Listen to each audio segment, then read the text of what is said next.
Lana, welcome to Women Seeking Wholeness. So glad to Thank have you. you. Thank you for having me. Oh, this is going to be so fun.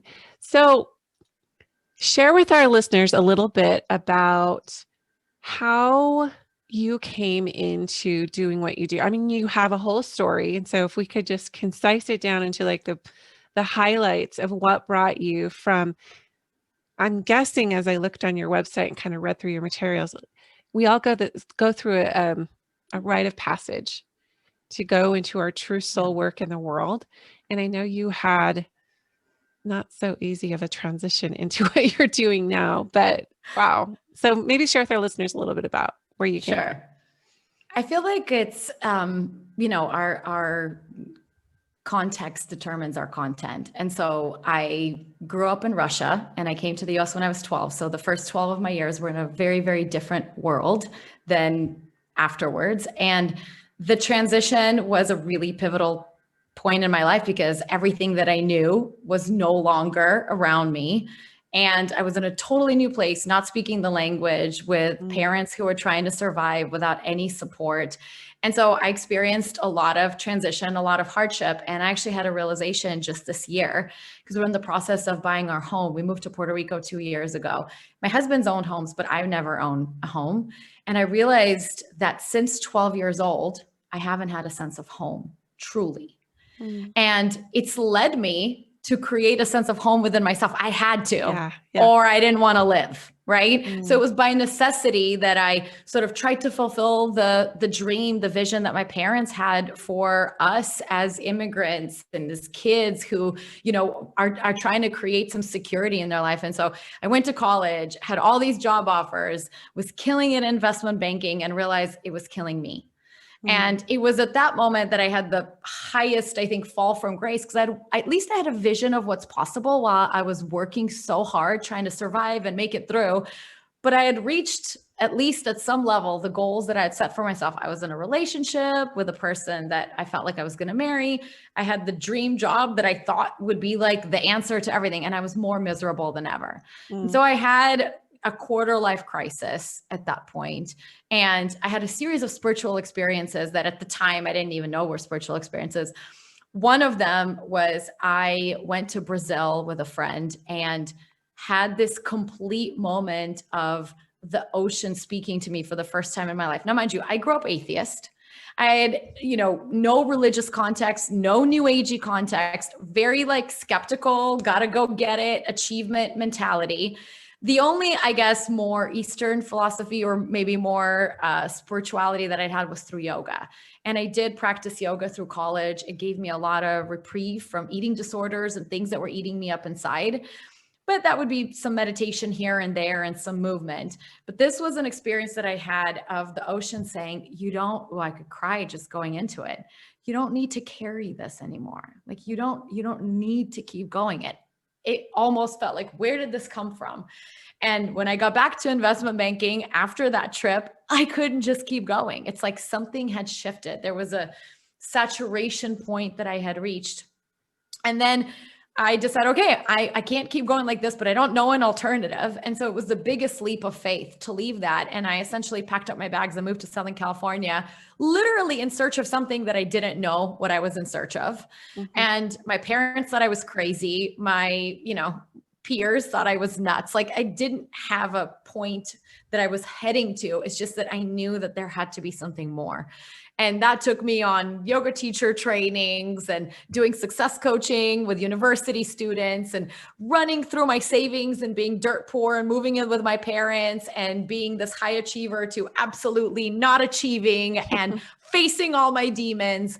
And at that point, I was like, I have nothing to lose. Like, I really don't want to live anyway. I don't see what the point is. And the one thing that kept drawing my attention was psychology, understanding the mind. I had taught yoga, I had done personal training, but I felt like the mind held all of these pieces that I never gave myself permission to go into. So I enrolled in this master's degree in transpersonal psychology. And I felt like I was just at this critical point where I had to give myself permission to really be myself. And I created a container within this program to do that transformation work, which led me to really fall in love with that deep transformation and then be able to create it as a career eventually.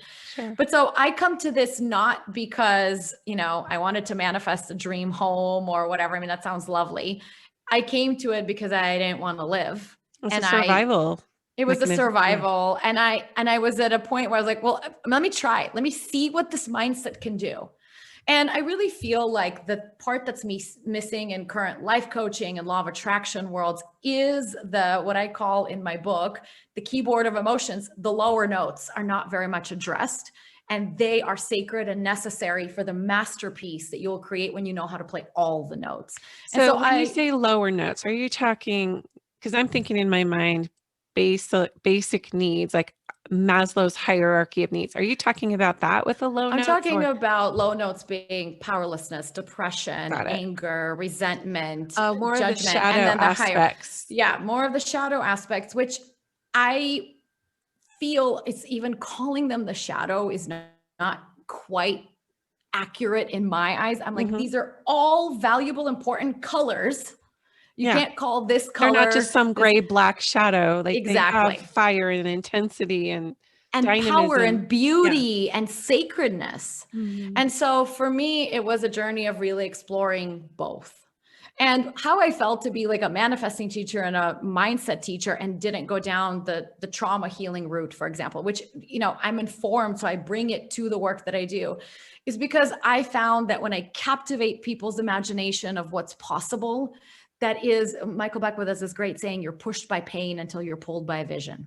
And I feel like there's enough being pushed by pain in our society. I really don't need to sort of add to it, but pulled by a vision, like really being able to create a vision out of the pain and then have that directionality, something that I didn't have. And when I found it was so meaningful to me. So I feel like that manifesting idea of what else is possible can capture you in a way that will allow you to walk through the fire.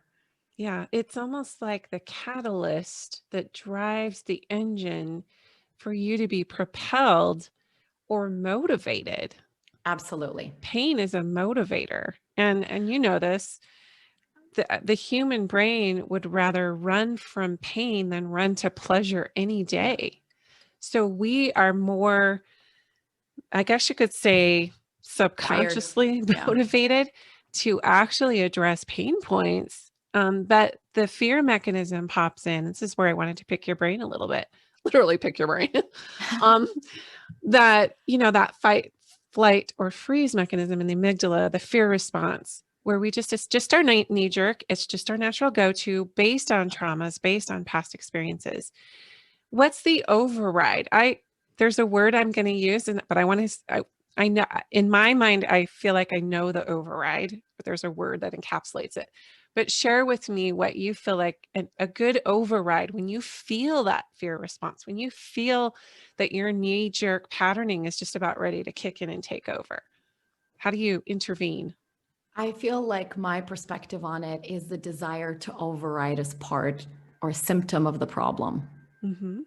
And that the override, if there is such a thing, would be to embrace. I always say that resisting resistance creates more resistance, and embracing resistance creates more embracing. And what people think they want is to get over there where that bad thing isn't there. Yeah. But avoidance mechanisms. Right. But it just never works, because wherever you go, there you are, and you're going to carry all of it with you, and it will show up in a different package. And if it worked differently, we'd be talking about different things. But as it currently works in our reality, is that you can't move away from anything. You can't resist it enough. You can't fight it enough. So some people call it surrender. I'm not a huge fan of that word personally. I don't like it either. I used to like it. Yeah, it just doesn't speak to me, because it feels like passive, right? Like surrender kind of has this energy of like, just like sit there. And, no, that's not what I'm talking about. Like fierce, like Kali, move into it, but without the resisting of what is, which, the best example that I feel like really made sense to me, even though I didn't know how to do it, was when I was giving birth to my twins. And the first baby, I just did not, how are you going to experience a contraction and you're supposed to relax? Like it's an oxymoron. Like my body is contracting and you're like, relax. Just It didn't make any sense until I completely tired myself out with like 21 hours of active labor. And I was like, okay, I just don't have any more energy to resist this. And it was really palpable for women who've had kids. It's usually an analogy that they can understand, right? You could also think of it like when you're just really tired, if you've run or done dancing, and all of a sudden you just sort of say, you know what, I got to finish because I got to get home, or I got to, I don't know, finish this class. So I'm just going to like stop trying and I'm just going to let it do this. Right. I'm just going to, my body is just going to run the best way that it can. I'm not going to make it run. I'm just going to sort of be run. I'm going to stop dancing, or I'm going to stop. And so whatever that is called, which I wouldn't call surrender, I call it active allowing. You know, that would be the place where you're opening the doors to all of the support that was always there, that you had the door closed and couldn't receive. And for me, this was such a mind blowing. I mean, if I could swear, I'd swear in it, because it was just like, what? Like, you mean there's support out there that is for me? I mean, it was nowhere support in my that paradigm. is outside of you, that it's not all on you. I love that active allowing. My word for overriding fear, as you said, it's kind of an illusion. You have to be with it, but it was curiosity. And which I feel like really coincides with what you're saying about embracing, because get curious. What is this? Go into inquiry. That actually dispels a lot of those. Well, it opens the door. It doesn't shut it and calls it bad, because if you color it bad, it cannot, you cannot derive any good from it. So anything that will allow you to keep that door a little bit open, that's what will flow in, the value, the meaning, the whatever it is that this experience is there to give you. And I think this goes to a deeper philosophy that everybody has to sort of decide for themselves. Is this universe ultimately good or ultimately bad? That's and I think Albert that Einstein, right? Like you either see the universe as friendly or hostile.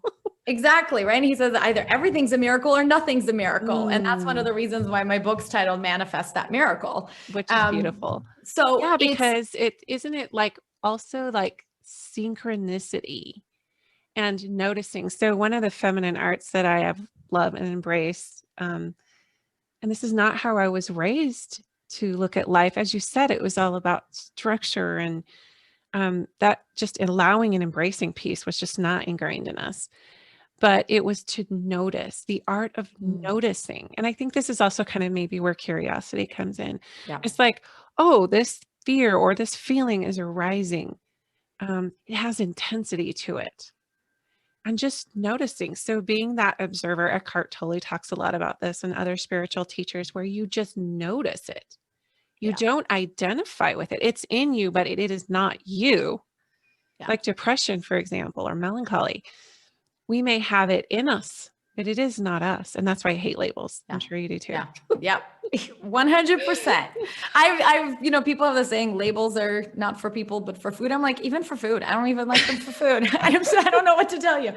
You know, it's interesting, right? Because, and this is like a dance that I've danced, and my sort of philosophy on it and how I approach it keeps evolving. So, I feel like, you know, where I currently stand may not be where I will be. I hope, another Michael Beck was saying is, I hope my opinion changes in 10 years. You know what I mean? I hope I evolve and grow, so it's not the same.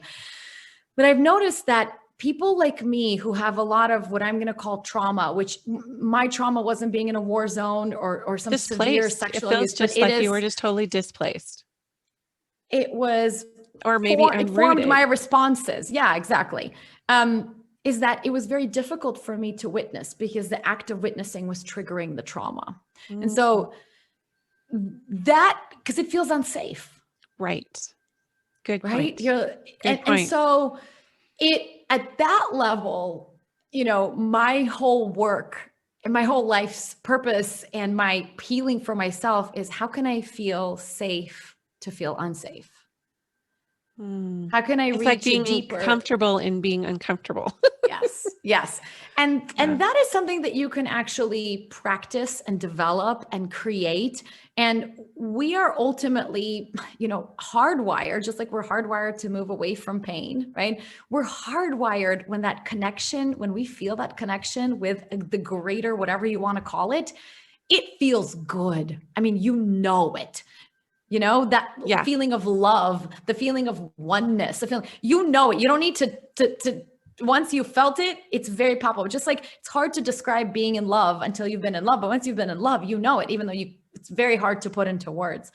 And so I feel like one of the things that I tap into is helping people have real practical experiences where they connect to that, even for a millisecond, and then naming it and saying, this is what feeling safe feels like. Nothing in your life has changed. Same thing over here, over there, Right. same problems, but you just felt real relief, and even more than relief, maybe a real peace. And that's how it started for me, in milliseconds. And I think that for a long time I felt so broken, because I'm like, well, I can't, and witnessing is a huge part of meditation, of yoga philosophy. And I just felt broken. Like I'm a terrible yoga student. So glad you bring this up, because in saying that we need to observe or notice, if you haven't created a container of safety, and this is why a lot of people avoid meditation. So I'm really glad that you're bringing this up. It's like, what's wrong with me? Why can't I plug in? Why I say it in my book, I'm like, it's contraindicated. Traditional breath meditation is contraindicated for many people. Don't do it. There are a million other ways. The good thing is, this is the beauty of feminine. Let's talk about that, because I have my own mantra. I think I made it up. I know that I made it up. So if somebody else has made it up, like, I would be shocked. We're plugging into the same energy field. But stop, breathe, receive. So I want you to climb under that too, because as you're saying, observation, breath, taking a time out. For some people, being alone with themselves is not an option. I know people who go into a trauma response. Like for me, that's literally bliss. Like put me in a cabin and give me something to write with, or being by myself, like that's heaven to me. Right. But yeah, so even in saying stop, breathe, and receive, what would you say to somebody who's in that fight or flight when they sit down to try to get still and they're closing their eyes and they're trying, okay, everything rides on the breath. I need to get rooted. I need to get grounded, but they just can't get up and get out. Connect in. Get up, don't do it. I would straight up say you are 100% right that this doesn't feel safe. And now let's figure out what things in your life have made you feel safe.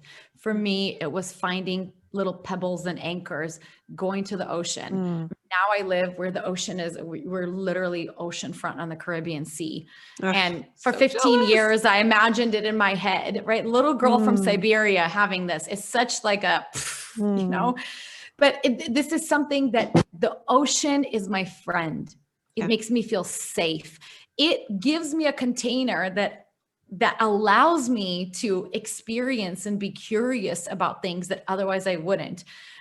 Oftentimes, this is honestly this should be talked about. I had a grad school professor that said, all wounding is created in relationship and all wounding can only be healed in relationship. And I remember arguing. I remember arguing so hard. I spent the entire lecture arguing, but I've come a full circle on that. Doesn't mean in relationship with that particular person, with that particular thing, but that everything is relational. And so I believe that at times when you really cannot feel safe, this would be the time when you are brushing your teeth isn't enough, which would be your daily meditation. Going to the dentist twice a year is not enough, which would be maybe doing a retreat or a yoga class. This is when you need a cavity filled or an endodontist to do a root canal. This is the time to do the work with a practitioner, with somebody who understands us. I think we just don't give it enough value, that you don't have to, and maybe you can't figure it out on your own. You're not built for this at this time. Once you experience it, that healing, then go and brush your teeth and go do your meditations and go do all these things. One of the common questions, people are like, well, it used to work and it doesn't. Like, I used to be able to do meditation. I used to be, it's like, well, what's happened in your life? Well, my mom died and this happened and this. So it triggered all this trauma response. So brushing your teeth isn't enough at that point, right? Sure. And so I feel like the relationship with things and creating relationships that feel safe is such a foreign concept. I mean, it was for me. I wasn't taught about valuing feeling safe. I was taught to override everything that I feel, and go and perform and do as you are supposed to, as a good daughter and a good employee and a good this and a Or good that. swallow it down, stuff it, come back to it later until it shows up in physical form and you have to look at it. Exactly. And it It's often happening shows up pandemically right now, literally. globally. Exactly. Yeah.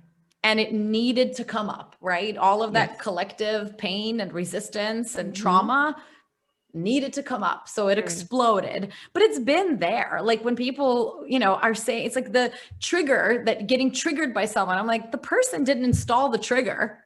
It was already there. They just came, and no matter how gently they would touch you, if there's a trigger there, you're going to feel triggered. Right. So I feel like this idea of, first of all, one size fits all, sort of spirituality or healing is just really not resonant with me at all.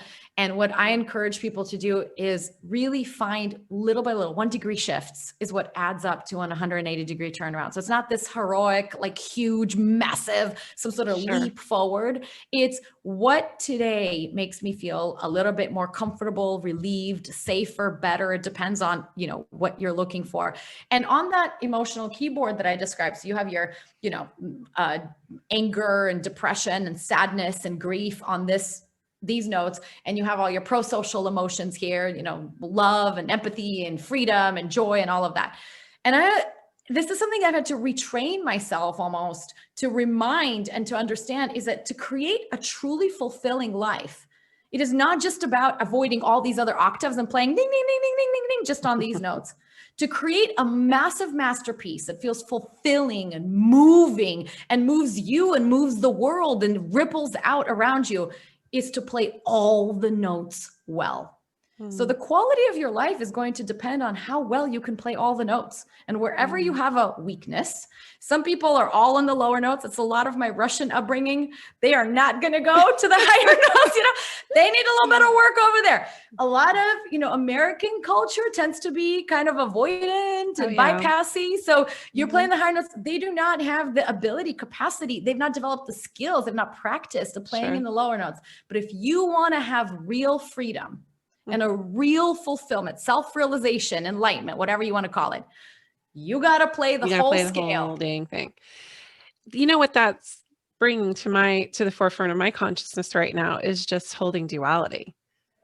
We've been, spiritual bypassing is a very real thing. I think Jungian was the first where I heard this, but yeah, when that uncomfortableness arises and we are faced with it and we are confronted with it, the typical, like in spiritual communities, religious communities, new age, everything is get rid of it, like bypass it, tap it out, breathe it out. And it's like, okay, but it's going to come back cloaked in another form if I don't identify with it here, not identify with it as in like attached to it, but just observe it.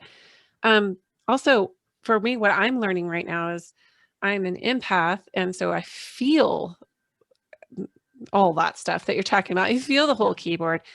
And what I'm learning in my body is that I need to hold things like the sorrow of the world. We all resonate with a collective unconscious, whether we want to admit it or not. We're swimming in it, in this sea of the world, right? Yeah. And so some people will be more attuned to different frequencies or different notes, as you say, on the keyboard than others. Yeah. Because of my family history, I lost a sister to suicide. I lost an aunt to suicide. I have family members who are bipolar and who have addiction and different things. And I have more of that propensity to go into more of a dysthymic state, which is more of a, it's not clinical depression, but I just feel the weight of people's emotions and sadness. So I've been that way since I was a child. And what I'm learning is that it's okay to hold that and be in that, but not attach to it or over identify with it. So as you're talking, that's what I'm thinking, is that duality of like bliss and then, grief or, joy, whatever joy is, and anger.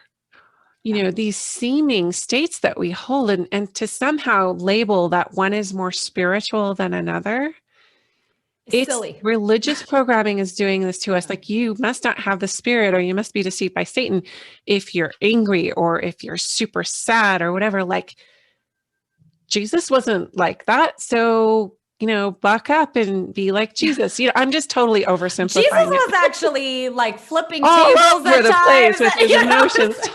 He was flipping tables. He was in deep sorrow, right? Holding that weight and that consciousness of humanity. Yeah. But he had learned to transmute it. And so have many other masters. So yeah, I'm interested in your take on that. I loved everything you said, because look, there is no, even though there is oneness, in the oneness is everything, which I know gets us into some esoteric concepts, but Right. It's always both and. Mm-hmm. You can be in grief and in sorrow and have moments of feeling good. You can be in whatever, and feel something else. It's not either or. One of the complex things that a lot of people experience when they're in a relationship that's less than healthy, let's call it, it's complicated. They felt loved and safe at times, and they felt tremendously unloved and like it's both. So Sure. To call it all good or all bad, I think is what we're really moving away from. The part that is fascinating to me is that we have a lot more room to influence where we create, like how we create a homeostasis, where we sort of land as our home base. And so a lot of my work is raising your home base slowly, deliberately, like with love, with compassion, not trying to jump 10 levels. But, you might start off, especially at certain times in your life where there was major, upheaval and breaking down and breaking open. You might start off feeling very unstable. So at that place, you might just want to feel more able to flow whatever emotion is happening. And that raises your homeostasis. At that point, you might feel safe enough with all the flow of emotions. They move a lot quicker. So you might say, now I want to really feel more creative and more, and so you go to another homeostasis and another and another and another. And that one is not better than another. The analogy that I always think of is like, as kids, we grow and we change shoe size and clothes, and that's like normal. When you're 6, you wear shoe size, 2 or whatever it is, and then you wear clothes size this, and then you grow up. But something happens when we turn adults that we forget that we are still going through that. And the clothes that fit us last year or 10 years ago, who we were, what we wore, what we did. Well, literally our entire physiology has shifted. Our cells have completely turned over. Yeah. And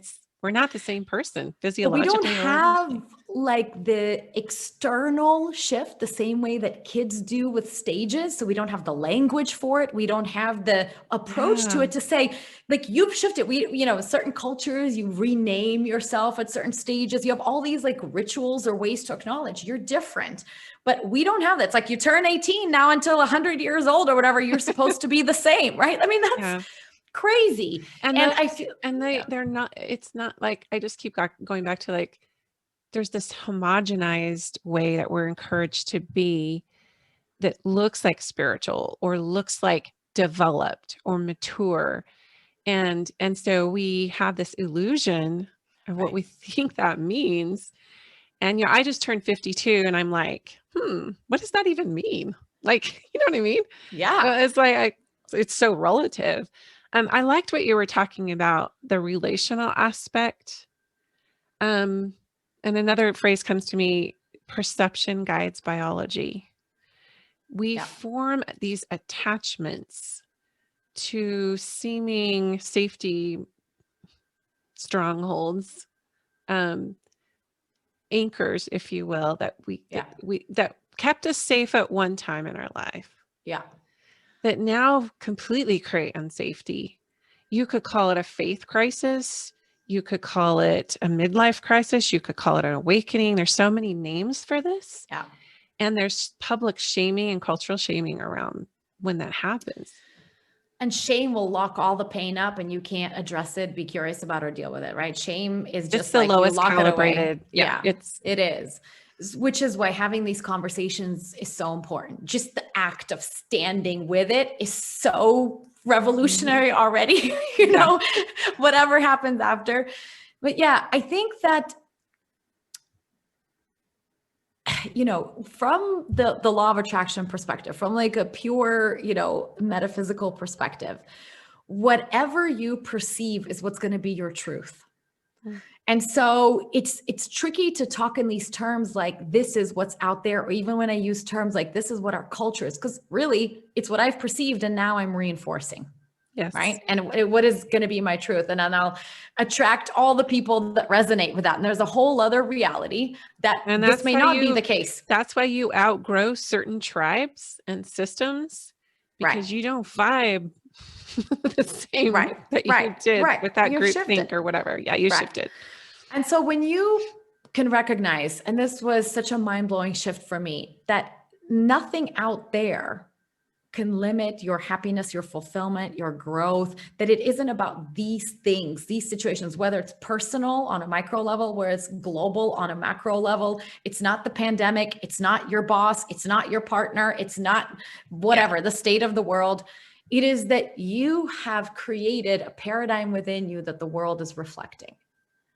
That is that kind of radical ownership that really could very easily go into a victim shaming and bypassing. And so it's tricky to talk about it, but it's both and. It's empowering and liberating. And it's also like, confronting. If you're not, if you're not awake to that, it could be, it could go victim-y. But if you have that radical self-accountability and you're like, I get to create everything as a mirror of how I feel about myself in this universe.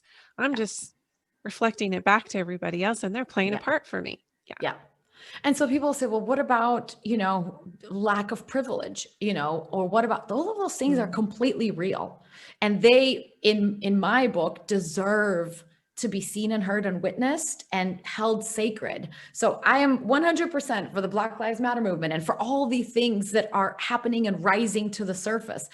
And I know that the solution isn't going to be to hammer in that nail continuously deeper and deeper. The solution is not at the level of the problem. The problem is really identifying what needs to shift. But the solution is in a different paradigm. And this is what I spend most of my time doing nowadays, is acknowledging the problem, because as a person who feels, I feel like we're all empathic to a degree. Some obviously recognize it more than others, right? But as you feel, it gives you, once you are aware of it, a point of choice. What do I want to focus on? Is it the pain of this, which sometimes is a very valuable choice, is I'm not really and identifying for others. Or do I feel like I really felt this experience? I'm not resisting anything. And now I feel called like a wave. It's going to come in and out, right? Okay, great. The wave came in. Now the going out part is going to be, what is it that I am called to create? What is it that the world is calling for? And you bring your attention to that vision, which honestly has to come from your imagination, because it's not in your reality. Yeah. That's what separates us from almost any other species, right? The use of our imagination, which is so underused. We are not trained to use we're trained out of using it a lot of times. And we are living with this great tool that we don't know how to direct in a way that we're day nightmaring. So we're using it in a way that sometimes punishes us, instead of saying, I see this impossible, difficult, terrible thing in the world. What is it that I want to create? What is it that I want to see? What could be possible, right? Yeah. And you really need to acknowledge what is. It's like in a GPS, you have to know where you're located in order to program a destination and find a way. Most people don't want to acknowledge where they are. They're just saying, take me over there. And the GPS like, well, I don't know where you are. How am I going to direct you there? I had a teacher one time that was like trying to get me to figure out what I wanted, because I was afraid to want what I wanted. And he's actually from India, and I'll be up. He's on an upcoming episode.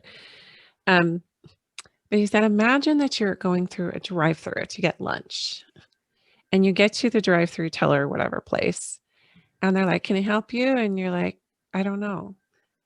Oh, what do you want? Oh, I don't know. Like, that's a metaphor, right? For we can order anything that we want. Sometimes you won't like it, and that's okay too. And if we see this menu and there's nothing on there that we want, then we can be like, no, I don't want that. Yep. And we get to give ourselves that permission. Yes. And the permission is to want and to change your mind, meaning to move towards another want and another want and another want. We're wanting machines. Abraham Hicks says this, that we are built in wanting machines. Kids in a candy store. Change, Kids in a cosmic candy store. That's what we are. So and that's okay. It's not just okay. It's the mechanism that expands the universe. Desire. This is the creation process. Like, let's lean into that. Just know that you're not always going to get it somehow perfectly on the dot, because you don't even know what the dot is. And the whole purpose is in the journey of discovery. So if you can reframe your purpose to be the greatest discoverer of whatever in that drive-through, then you win. Yeah. Yeah. We get to adventure with that here. So let's move it to STEAM. I just love everything we're talking about. And let's bring it back to this practical practice, maybe. Maybe you call them daily rituals of, I believe it's solving the unsolvable. Love it. Because we get blocked when we're in our head too much. I believe the mind is the body. I'm sure you believe that too. We're talking about the mind. We're not just talking about our brain. Our entire body is our mind. Yeah. So how do we use our faculties? Because you talked about sensory anchoring. Like if you feel like you got triggered or something, you grab a sensory anchor. I totally am on board with that. I do that all the time. Well, let's just say somebody is just stuck. Let's just use a lot of people, we brought up relationship already. Let's say if somebody is in a relationship where they're like, I don't know if this is healthy for me to continue. I cannot figure this out. I cannot solve this. What are some practices that you would employ to be able to get somebody into their knowing around an issue? I think you already gave the answer in our earlier discussion, which is the knowing is a collection of clear wants that you have acknowledged and admitted and expressed. So start acknowledging, collecting, admitting, maybe eventually expressing, but don't worry about expressing yet. And it starts with micro level. What do I want to eat for lunch today? Not what I told myself I should eat, not whatever. You don't even have to follow the knowing that you receive in that moment. Maybe you want a burger, but you told yourself you should have a salad. Fine. But just start admitting the wants, right? And at a level where it's practiced enough, where you're like, do I actually want to brush my teeth right now? Or am I just doing it automatically? Do I want? If you can ask yourself 15, 20 times a day, what do I want? Or I would even rephrase that question, because want can be a charged word, especially for women. I would say, what would feel better? What would feel better? And sometimes what would feel better, there's nothing that what would feel better. What would feel better is to have a glass of water. So I go and get a glass of water. I would not want a glass of coffee or to go outside or to do anything else. So it's starting to use our inner guidance, like with small daily things that will, how do you get to the big knowing, the big clarity? All of those steps that add up and take you to the big thing. And then it will be the next natural step for you to know, there's parts in this relationship that are not working for me. And you cannot, this is something that I love knowing, that you cannot know it enough. Like you cannot admit it to yourself, and it not shift in your life. The universe will act on your behalf because your desire is king or queen. It is what moves things in your life. So you don't even need to go tell that person, stop this behavior, don't do this, or do this instead. It'll shift in your energy field, right? So really the work is being, admitting, feeling, knowing, expressing, allowing, active allowing, right? Which is not, for people who have my personality, I'm a very go-getter, ambitious, like achiever, and I'm tempering that male energy that sometimes it can go into unhealthy masculine. It has served me. I've been able to manifest almost everything I've ever desired, which I don't say that in a boastful, egoic way. I'm actually really humbled by it at learning this process of creation. But I can see how, I bet your most enjoyable manifestations where there was an element of allowing greater than others. Because frequently when we create from a place of achievement versus allowing, it comes at such a cost. You're almost like, well, F it. I don't even want it now. When it comes, you don't feel the fruits of that. Yeah. Because if you're not allowing, you're not allowing the actual receiving of it either. Exactly. And so for me, it was just taking what I had attracted to me and looking and examining, like, I don't have to hunt stuff down. There's stuff that shows up. which is that law of attraction, right? Yeah. It's just like, I pulled it here. You are that powerful because that desire was so strong. Like, and I used a lot of it back in the day around scripture, like faith without works is dead. And I was like, okay, well, I can desire all I want and have faith, but I've got to do something. I've got to actually alchemize this in some way. But even before faith is desire, and letting desire work in and through you.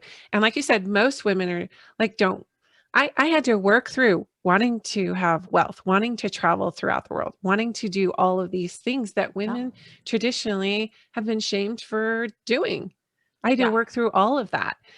Getting a degree, anything, Well, how about the fact that Eve was punished for her wanting to eat an apple? Yeah. We could go down a whole right. I mean, there's like Eve, this goes deep, because that's and kind far. Of where these the meanings that we've attached to these stories that have put us in these roles of shame. I prefer Lilith, to be honest with you, the myth of Lilith. I don't know the myth of Lilith. Oh my gosh, go look it up. So she was actually considered to be the first woman in some folklore and myth and legend, but yeah, it's just and she is just like, I want what I want, and I know who I am, and heaven help the man or the person that comes between me and this fierce. Isn't that why we were born? Like, you would be born somebody else if you were their desire mechanism. You are literally in your body that you can't get out of until your last breath. You're born as you into your sets of collections and experiences. How could that not be a part of your purpose? Sure. And I have to be really conscious, because I have a lot of kids, and I have to be really conscious of them saying then they want something and not shaming them for wanting that. And it's been like, that's beautiful that you have, but then there's those impulsive ego forces that we have to teach them to temper, that they think is a genuine want, right? So there's a whole spectrum around. Yeah. Well, that's where you could want heroin. Yeah. But when I gave that analogy about the drive-through, like, if I don't want what's being offered in this drive-through, I reserve the right to go to another drive-through, and hey, maybe it's not a drive-through. Maybe I'll walk in and so we get so narrow in a prescribed set or a dictated way of doing things. And what I think we're talking about is just living into that miracle of who you are, and honoring and allowing both the light and the dark, whatever we want to say there. I mean, I even hate that analogy too, because then it gets into good and bad and right and wrong. Yeah. It just is. We're rainbows. we're the whole spectrum. And okay, so anyway, back to these daily rituals. So is there just a couple things that you're like ironclad, like these things are universal, these things actually help people to get baseline? Yeah. Check in with yourself in some way that feels better for you every day, and continuously discover, learn ways that is meaningful for you. So the only thing that's consistent in my life is that I will check in. How it looks, what I need at the time changes, and the practice of asking myself what I need has become very normal for me. But initially, it was the practice of asking what would feel better. Yeah. Do I really want this? Right? So we already talked about that.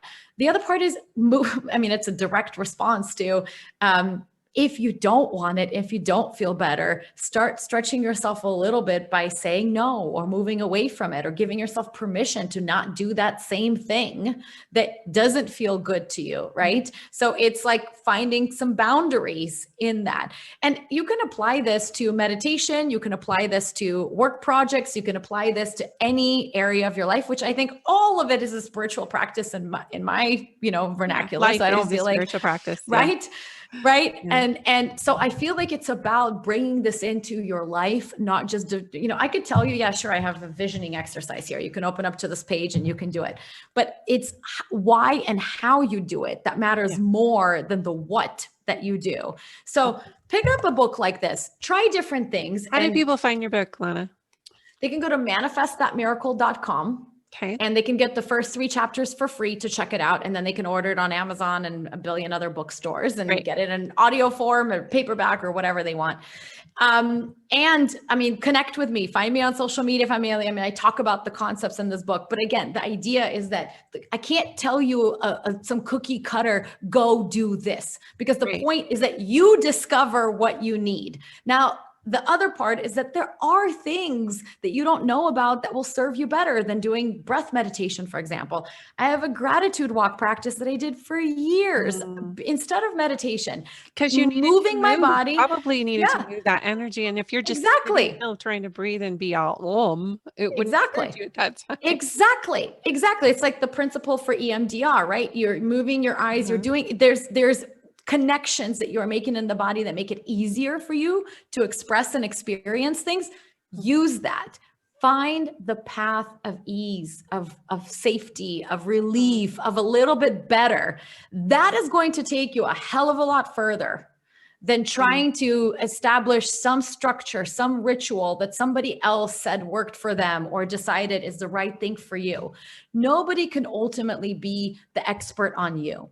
The great thing is that you can develop expertise for yourself that will allow you to feel like you've got your own hand through life, that you've got an inner source of support that you can access and utilize. Like you can develop a real relationship with yourself the way that you'd develop a relationship with another person that will be life enhancing and expansive and in service to you. And that is a practice. And how you get better is you practice.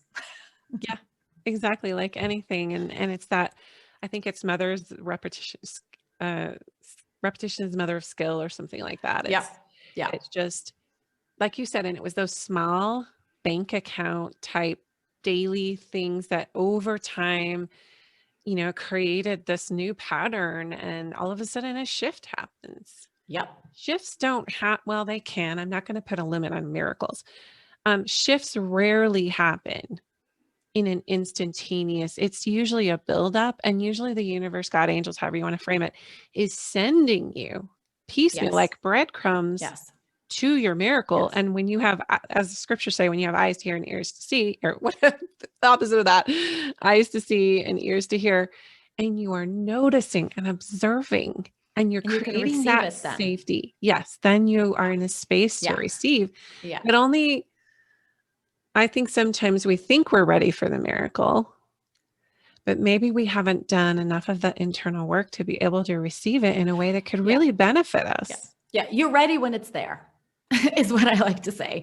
And it doesn't mean you're bad for not being ready. So we had this extraordinary twin home birth where I had 6 days of labor at home, and the kids were born 33 hours apart. So they have different birthdays. Wow. And so it is a miracle. Chills right now. I've never heard of that. I've heard of twins being born at different times, but 33 hours? 33 hours apart. I only know one person in the world who is alive that has twins born 4 days apart, but that is a very unusual. We're like featured in midwifery journals and things, right? Wow. But the truth is, like, people want to focus on that miracle. Like, oh my God, how did that happen? They don't want to focus on the 10 years of personal development I did for the, you know what I mean? I'm like, this did not just happen. Yeah, you were intentional with that, and you allowed it to be what it needed to be, which is what all birth is, metaphorically and literally. Yeah. There's a saying in yoga that I love, which is enlightenment is accidental. You can't make it happen, but practicing yoga makes you prone to accidents.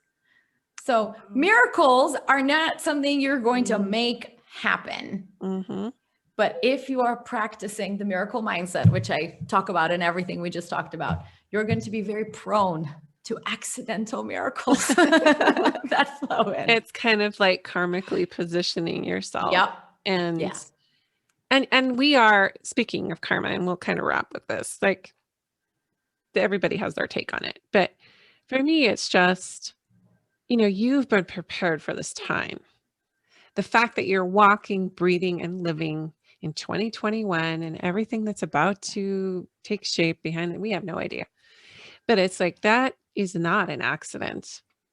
And you are the miracle that is needed in your sphere for this time. Yes. For your own soul expansion, as well as for the lifting of others and the collective and humanity and whatever. So, okay, I love that we've talked to people about how to get your book. I'm going to go get it. uh, but is there any parting thoughts that you'd offer with our listeners? Yeah, I think the other part is I have kind of a rascal part of my personality that comes from my grandfather. And I talk about in chapter 2 of my book. I don't share too many personal stories because I want it to be like, go practice this and test it for yourself. But the stories I share about my grandfather is he went through World War II and became an orphan with his twin brother and lived through hardships that, you know, I can't imagine. Most people can't imagine today. But he just had this attitude, like, if you can't laugh at it, then you've lost everything. And so my last parting thought is, this is all very deep and very serious, but please have some humor with it. Lighten it. I need that right now. Right. And find the satire, the humor, that like be able to laugh at yourself, laugh at the world, because that is really what lightens the whole experience. And I feel like that's really the highest form of enlightenment, is it has the word lighten in it. Yes. Thanks for that. Yeah. Cause I love to just go right to the heart and the deep and just that also what I'm being shown and taught. And when this episode airs, I'll be in Costa Rica, right in the middle of sacred plant medicine journey. And one of the things that I have been taught and am trying to like embody and just rest into is exactly what you just said, you know, and I feel like that's why the universe brought me children later in life. Like I have college age kids, and then I have a 6 and an 8-year-old, and they are one of the manifestations of the miracle, talking about creation and what I've learned about manifesting. They came through 2 separate private adoptions. I literally called them here. I saw them in vision, and they came through 2 separate birth mothers.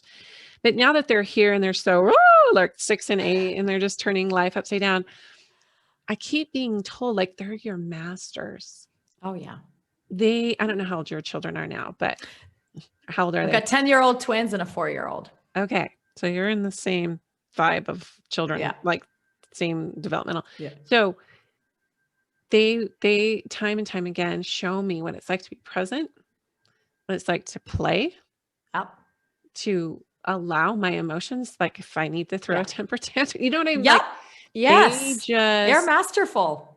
And so that would be kind of how I would wrap this is, and I'm glad you brought up the lightening it, because yes, we can talk about all this shadow stuff and all, but ultimately we get to play. And no one gave me that permission, that life was a playground.